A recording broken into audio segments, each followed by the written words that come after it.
Welcome back everyone to another episode of Game of Thrones Winter's Coming, browser game, or web game at this point. We are looking today at something rather interesting.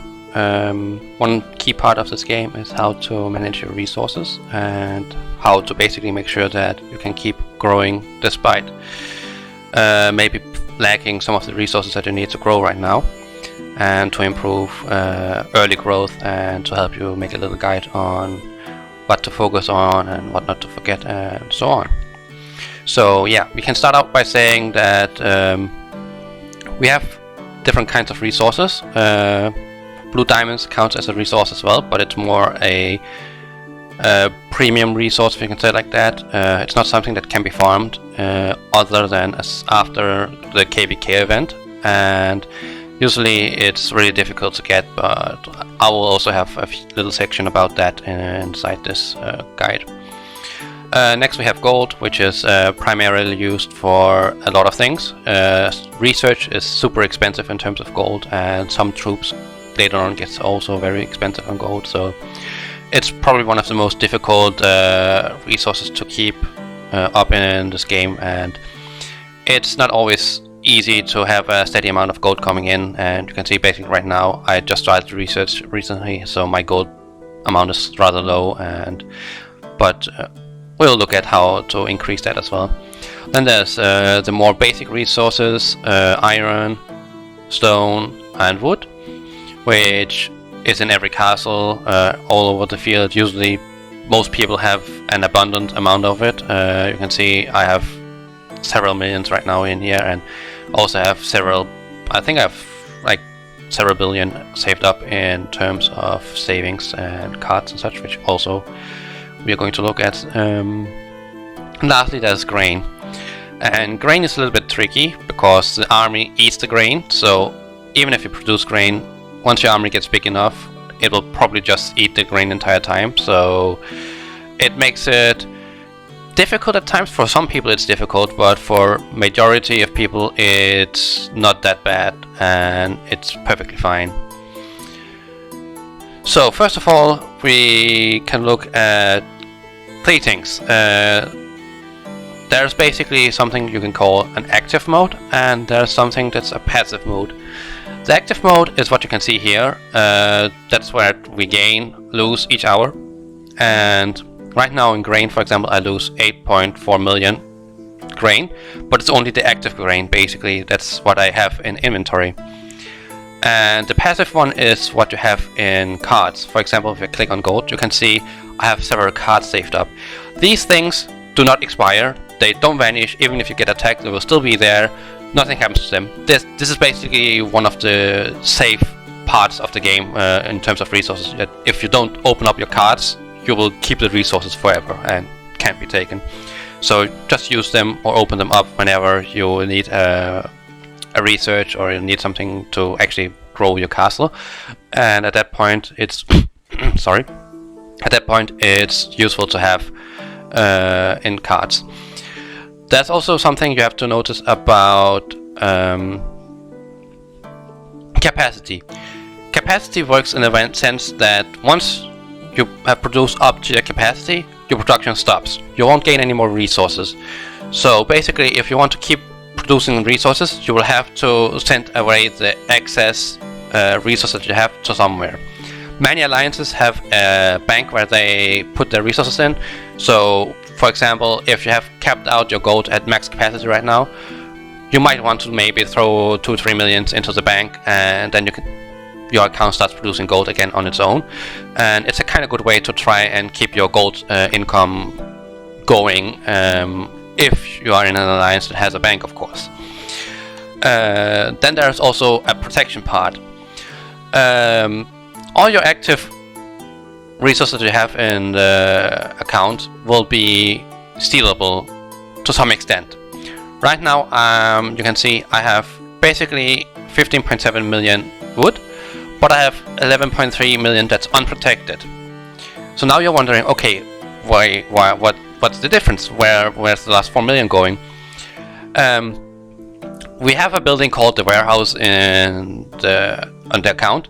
The warehouse basically is used as a form of protection for resources. So in my case, I have basically a protection limit on, let's see here, of 4.3 million in grain, stone, wood and iron, and I have a protection limit of the same in gold.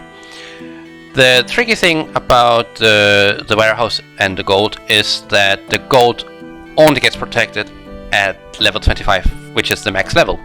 Until then, all your gold can be stolen, so make sure that you have low amounts of gold until you reach the warehouse level 25, so it won't get stolen from you at any time. Basically, what's within the protection limit cannot be stolen. No matter how many times they attack, if you have it under the protection limit, they won't take it from you. You can keep track of it in the warehouse, but you can also, when you scroll over the resources, see if you have anything that's unprotected. And in my case, I have 11.3 million wood unprotected, so that can be stolen from me if I get attacked. And it's very important to notice that the active part and the cards and such doesn't get stolen, like I told before. So it's a good idea to always keep the cards in reserve and only use the active resources that you have, and then just only use cards if you're missing extras for finishing a research or building troops or building or something like that. Next up we have the merchant ship, which is also very useful. I would recommend to buy anything that you get inside here, except for the secret deals or special deals that are for black diamonds, which is the in-game currency. Those are not worth it. But anything else where you can exchange your resources for speed ups or for cards, do it, because it helps you save up your resources, and you basically exchange excess resources for resources that can't be stolen, or speed ups which help you grow your account and your castle. And once you have bought enough times in the merchant ship, it will go up in customer level, which gives you better deals and much higher speed ups and more resources and so on. And from what I experienced, if you keep buying all the time, all day, you will always end up with a net total of 20%, 25%, even higher if you're lucky, depending on the deal. If it's 4-3 deals, for example, you will get a good return on it, and it's 100% worth always buying. So whenever you can, buy it. I believe it refreshes every 6 hours or so. Either 5 hours or 6 hours. I believe it's 6 hours. So you can buy up to 4 times a day, which is like 16 cards. But I personally only, if I'm lucky, I can buy it 3 times, which is 12 cards. But usually only buy 8 times because of sleep and work and so on. So, but that's something to certainly keep in mind as well. It's a good way to save up resources and managing your resource usage on your account. Next up, we have the resource buildings. We have basically 5 resource buildings, one for each basic resource. The one that's least likely to be used is the farmland resource building, because it only produces grain. But at some point you will produce, or your army will eat so much grain that you won't be able to overproduce grain compared to the power that you have or the army you have. Nothing bad happens once the grain reaches 0. Your army won't die, you won't get any debuffs or anything. So literally the only downside of the grain being eaten is that you have to force them out of cards. And it can be annoying at times because the game doesn't always update completely, so you have to buy a little or use a little bit extra of the cards. But mainly just have one farmland because you need it to upgrade other buildings, and leave it there. We have mines, quarries, and lumberyards, which works for stones, iron and wood.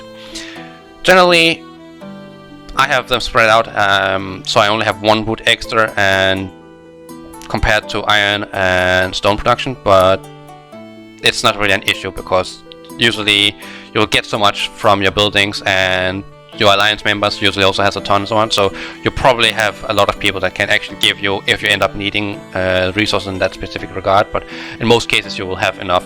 It's not really an issue to keep the resources high, so just make sure that you only have 1 farmland building and the rest can be a mixture of stone, wood and iron buildings. So that's not that difficult. There is, however, also mints, Mints give gold. The problem with mints is they are more on the utility building slots, which means that utility buildings are army tents, hospitals, and mints, and resource building in this game are the one that's produce stone, iron, and wood. You can only build the resource buildings in these slots over here, and the utility buildings are here, here, and up in this corner as well. The problem with this is that since mints don't share the same with the other resource buildings, you basically have to prioritize what it is you want between utility buildings. Army tents are usually not worth it at all, unless you have to build a lot of armies the entire time, but personally it's not really worth it. You get so much camp increase from research, from buildings like the barracks here, that it's not really worth it, because you can see, like, once you get to a certain amount, like when you have it max, you get basically a 5,000 building queue, or can build 5,000 troops at the same time, and mostly that's going to be several days worth. And there's also other buffs that can make your capacity increase, but I'll get into that later. The problem with gold is that it's very scarce, or very sparse, and the same applies to the building side. I run with 4 gold mines because the hospital capacity basically protects your troops in a certain way so that you don't lose all your troops when you get attacked. And the mints basically give you gold, and once they get high enough, they also give total attack, which is decent. But aside from giving gold, they also give training speed. So you basically have to prioritize. Do you want the security from your training speed? From hospitals rather, sorry. Or do you want to have the training speed to produce troops faster, but risk losing them when you get attacked?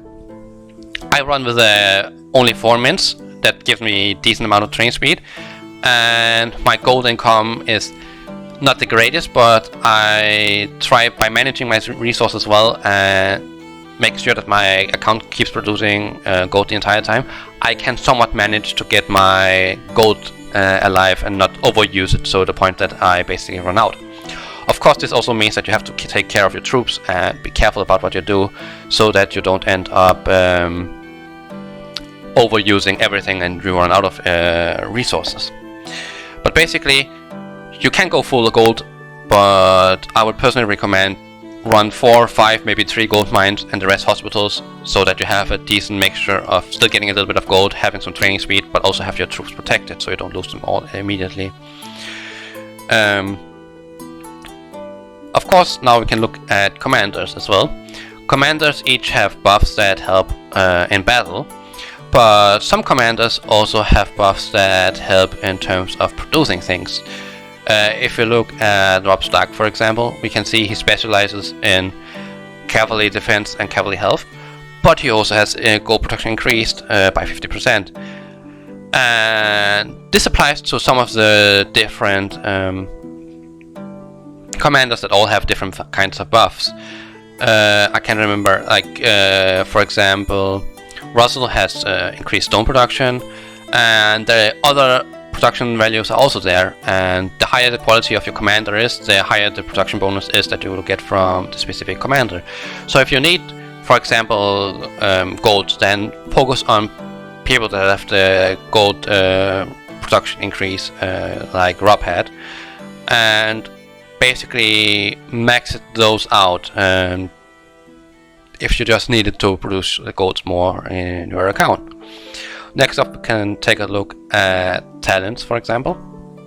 The talent tree can be changed, reset at all times. It requires a reset talent item, but it doesn't cost that much. It costs 500 blue diamonds, and there are also events that gives it out freely, and wheels that gives it out freely, and so on.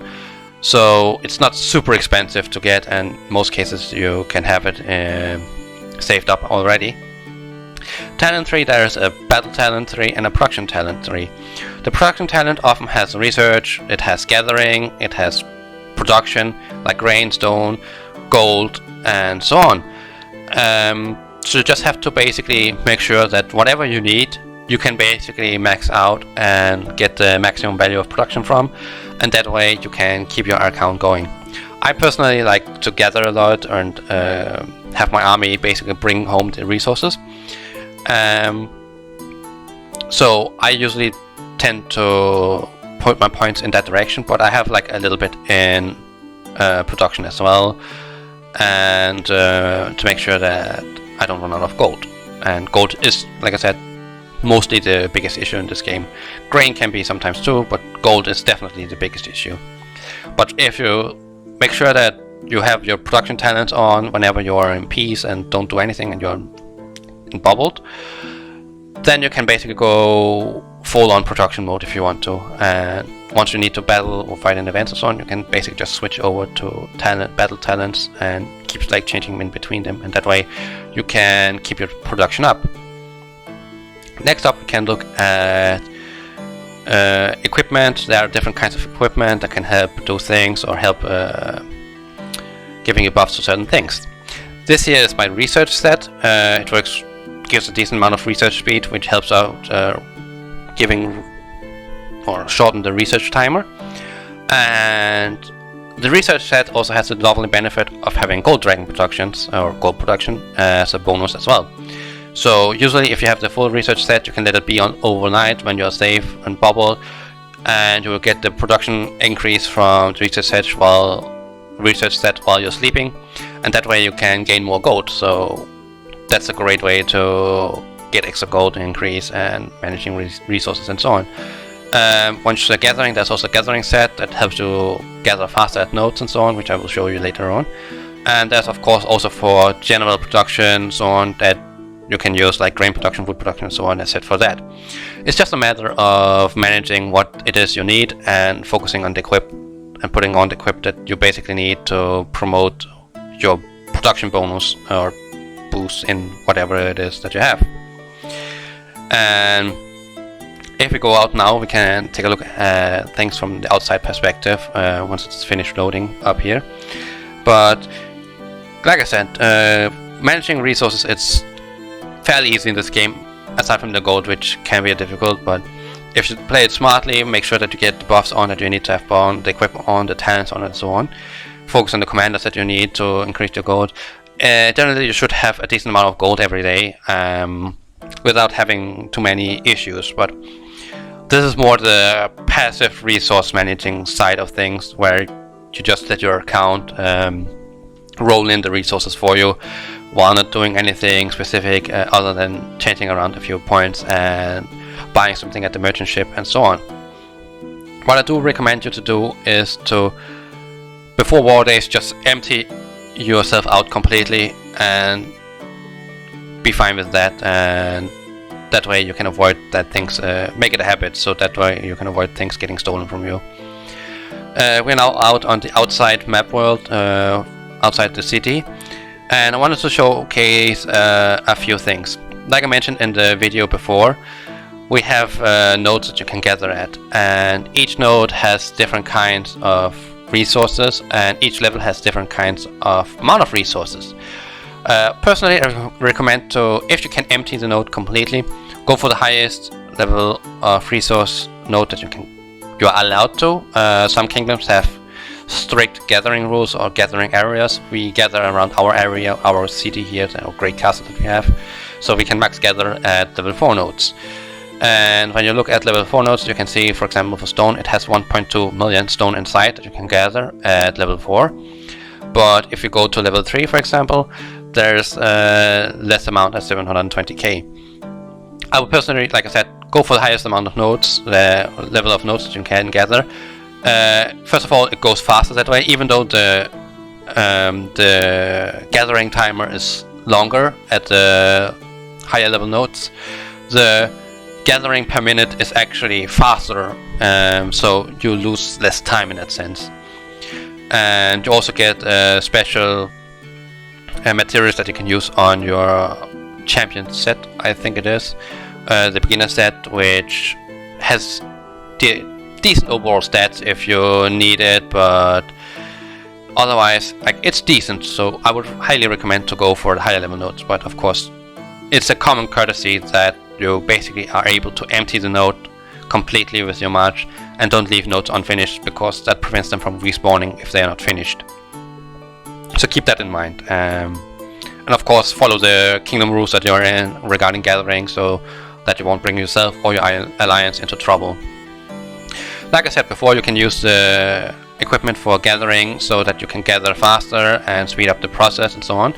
There are also other buffs that you can use. For example, in this case, there is upkeep production won't really be needed, as it just increases or decreases the amount of grain that your army consumes. But since you don't lose anything by letting the grain go down to 0, it's not really usable in any way. However, there are like gold production scrolls, there are wood production, stone, grain, iron, which can be useful as you can put on, and these will last for 24 hours, give you a production increase for 25% for gold, for example, for 24 hours. Or you can buy one for 7 days for 25% for 7 days. These are alliance tokens. You get them by helping alliance members or just by opening chests from the alliance and so on. And it's fairly decent and fairly cheap to get, so you can get increased production that way. And of course, there is a gathering speed boost scroll as well, which increases your gathering speed by 50% for 24 hours or for 7 days, depending on what you want. And this can be helpful if you want to gather a lot because of an event, or gather fast and just need resources very fast. Of course, just the basics into things. You can see if you gather that there is a certain amount of gathering speed, 317%, for example. The gathering speed determines how long it will take. If you have higher gathering speed, it will take less time to empty the node, and so on and so on. So it's a really useful way to get your resources in from outside actively, without just sitting around and waiting for your own account to produce it. So you can help your account that way to increase the amounts of resources that you're getting. Another thing you can do basically is to look at castle skins. Castle skins are not cheap, but they are also not expensive, depending on what it is, what type of castle skin you need. Some can be gotten fairly easily for 100 black diamonds, I think, and other times in special events there are times that you can also get them and pick a castle skin. There's castle skins for gold production, for example, or gold capacity, so you can keep producing more gold on your account.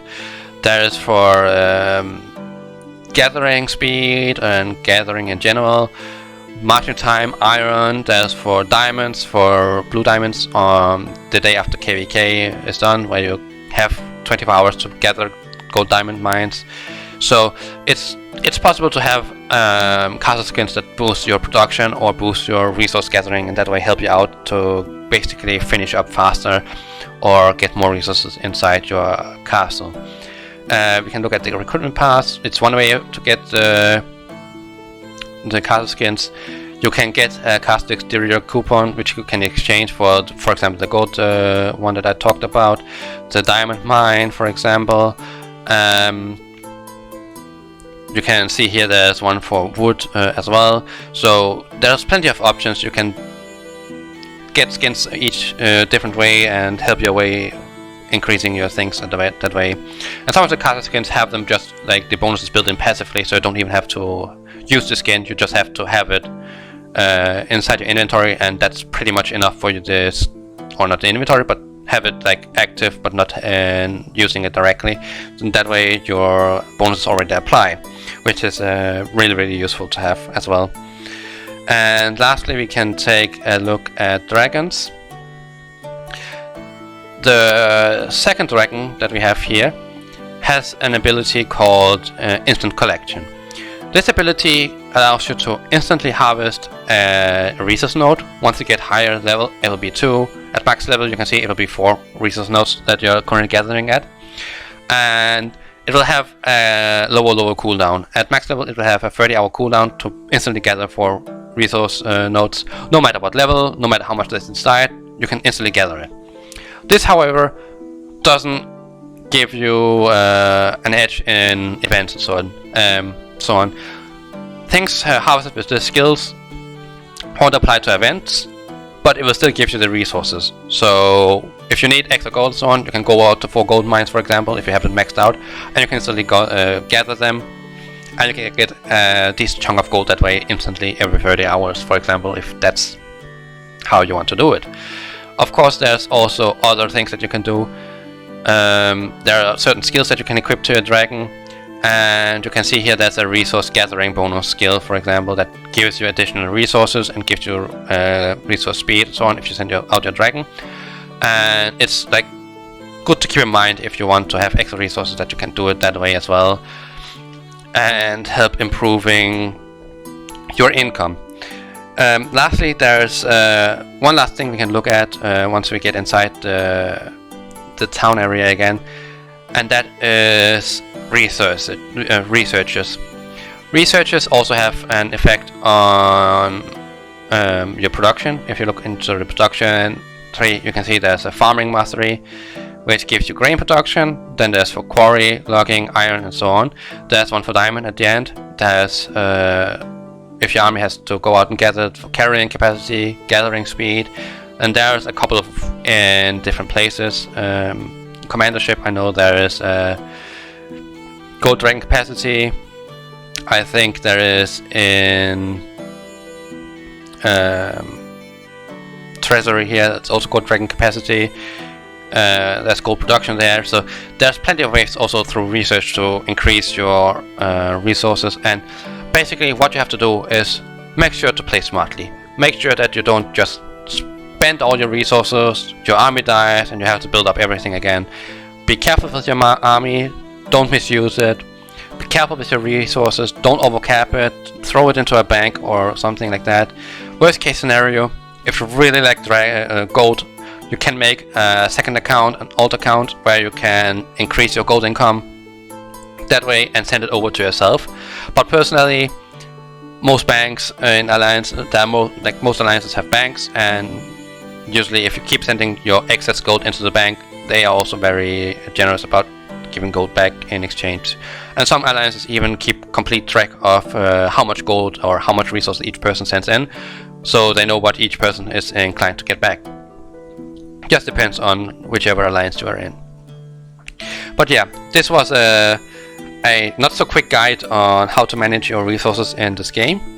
If you have any comments or any questions on, leave them down below. Like the video if you want, subscribe to the channel if you want to have more guides and things incoming. And we will see, like, you can check out the guy that has made the music for this video down below in the channel as well. And you can also, or in the description, and you can also join in the Game of Thrones Discord in the description down below, or the Play the Game, which also is in the description down below. And other than that, check out the social media I have. I'm not super active on Facebook, but I'm semi-active on Instagram from time to time. And you can also like follow there, and I can post some random things there from time to time, rather about, sometimes it's about anime, sometimes it's about games, and other times it's just about news I hear or general cat pictures from my daily life. So yeah, I think that was all for me this time around. I'll be back soon again with a new video, new guide about, not sure what it will be, maybe some guide about how to focus your buildings in your city and what to focus on strengths and weaknesses of buildings and stuff like that, but we'll see about that. Either way, for now, I'm out, and have a nice day. Bye!